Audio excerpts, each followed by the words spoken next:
दिल्ली नगर निगम चुनाव परिसीमन के बाद राजनीति में बदलाव देखने को मिल रहे हैं। राजनीति के पुराने चेहरे बदल गए हैं और नए चेहरे सामने आ रहे हैं। इसी को लेकर आज का कॉन्क्लेव हमारा शुरू होता है। पूछती है जनता वार्ड की। तो हमारे इस खास प्रोग्राम में मौजूद हैं खास मेहमान अनिल मित्तल जोनी भाई। सर, आपका बहुत बहुत स्वागत है हमारे इस कार्यक्रम में। बहुत बहुत धन्यवाद रफीक जी, आपका भी बहुत बहुत धन्यवाद। सर, मेरा आपसे सवाल है पहला कि दर्शकों को पहले आप अपना परिचय दे दें।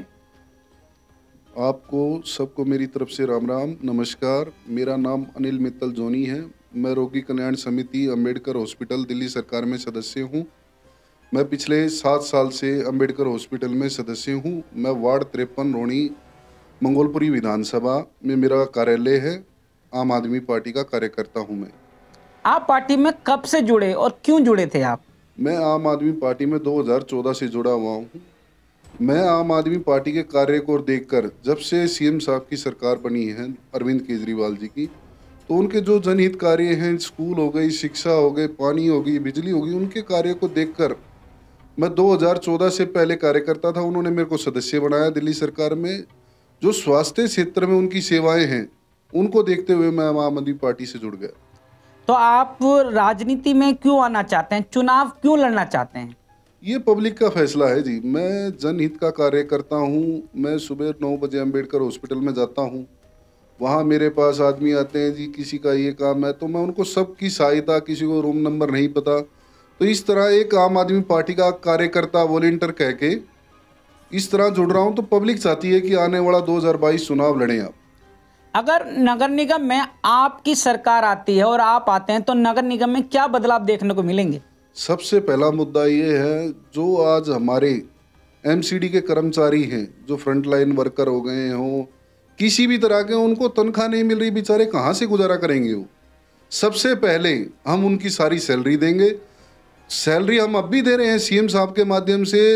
जो पहले इनको फंड मिलाता था उससे ज़्यादा दिया जा रहा है, लेकिन जो बीजेपी के भ्रष्ट नेता हैं वो उस फंड का दुरुपयोग करके बेचारे हमारे जो फ्रंट लाइन वर्कर हैं उनको सैलरी नहीं दे रहे, ये अपनी जेबों में डाल रहे हैं वो सारा पैसा।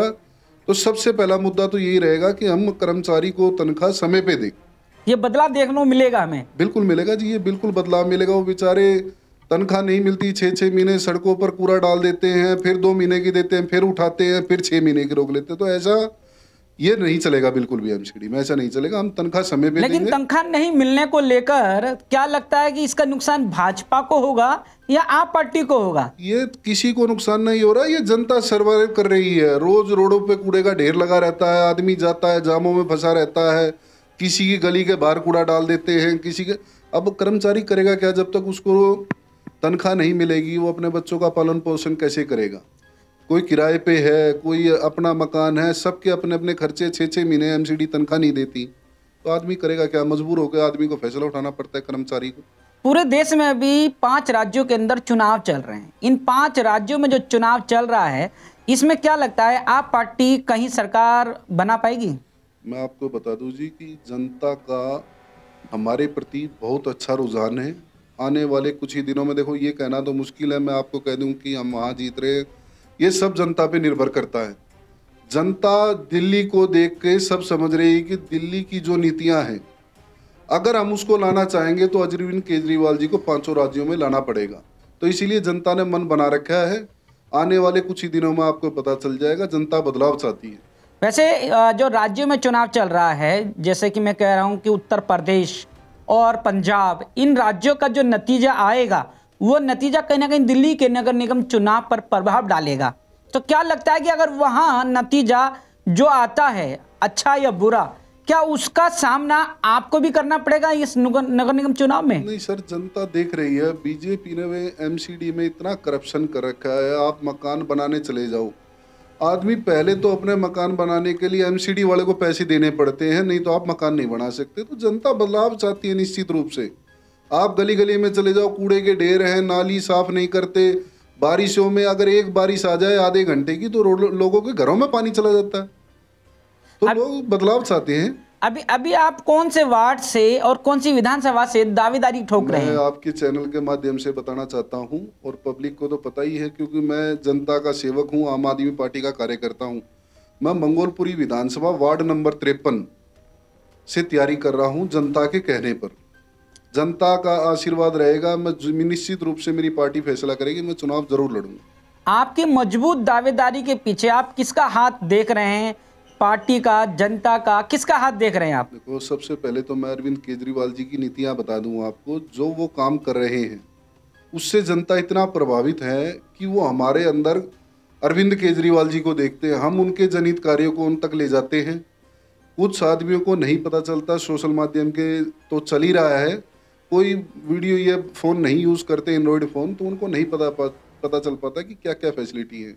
आज आपको बता दूं, मैं हॉस्पिटल में CT scan, ultrasound, PAT CT scan, ये सब फ्री है। कोई भी ऑपरेशन है, अगर हमारे डॉक्टर 30 दिन से ऊपर की डेट देते हैं तो उसको प्राइवेट हॉस्पिटल में निश्चित तौर पर फ्री किया जाता है। तो हम इनको पब्लिक तक पहुंचाते हैं। डीटीसी बस है, 200 यूनिट बिजली फ्री है, पानी 21,000 लीटर फ्री है, 20,000 लीटर। तो ये सारी जनता देख रही है, इस कारण जनता ने मन बना रखा है। नहीं, लेकिन जैसे कि आप रोगी कल्याण समिति के सदस्य हैं, दूसरी विपक्ष के लोग ये आरोप लगाते हैं कि जो रोगी कल्याण समिति के सदस्य बने हुए हैं वो हॉस्पिटल में अपनी गुंडागर्दी, दबंगाई दिखाते हैं, जिसका खामियाजा मरीजों को उठाना पड़ता है। वो कितना सच है ये आरोप? सर, मैं आपको बता दूं, ना तो हमारी कोई तनख्वाह है, हम फ्री में काम करते हैं, ना हम सरकार से पैसे लेते, ना सरकार हमारे को पैसा देती। आप हमारे हॉस्पिटल में निश्चित रूप से जाके सर्वे करा सकते हैं कि आम आदमी पार्टी के ये वॉलंटियर कैसा काम कर रहे हैं। हम किसी को कमरा नंबर नहीं पता, उसको कमरा नंबर बता देते हैं। ऐसा कुछ नहीं है। ये तो आरोप प्रत्यारोप, ये बीजेपी की शुरू से राजनीति रही है। ये हिंदू मुसलमानों को चुनाव में लड़ाती है। आप यूपी में चले जाएं, वहाँ हिंदूवाद फैला रखा है इन्होंने। तो हम धर्म की राजनीति नहीं करते, हम इन आपस में भाईचारा बना के राजनीति करते हैं। जनता के बीच क्या मुद्दे लेकर जा रहे हैं आप?